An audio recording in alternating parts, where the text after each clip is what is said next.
Paris থেকে দেশে ফিরল প্যারালিম্পিক্সে পদক জয়ী প্যারা অ্যাথলিটরা। রবিবার ভারতে ফিরলেন অবনী লেখারা, প্রণব সুরামা, মনীষ নারওয়ালরা। এবছর রেকর্ড সংখ্যক 29টি পদক নিয়ে দেশে ফিরেছেন প্যারা অ্যাথলিটরা। দেশে ফিরল প্যারিস প্যারালিম্পিক্সে পদক জয়ী ভারতীয় প্যারা অ্যাথলিটরা। দিল্লি বিমানবন্দরে ভারতীয় দলকে স্বাগত জানাতে নেমেছিল মানুষের ঢল।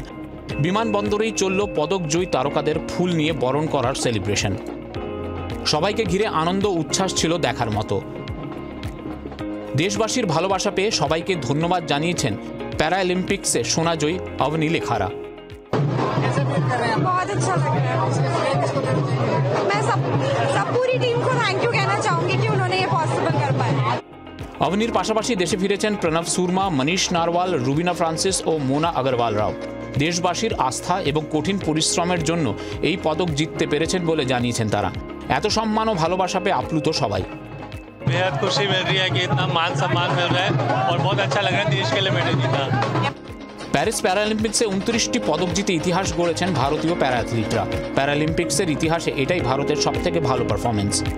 ব্যুরো রিপোর্ট, জি 24 ঘন্টা। বাংলার আওয়াজ, বাঙালির আবেগ, জি 24 ঘন্টা।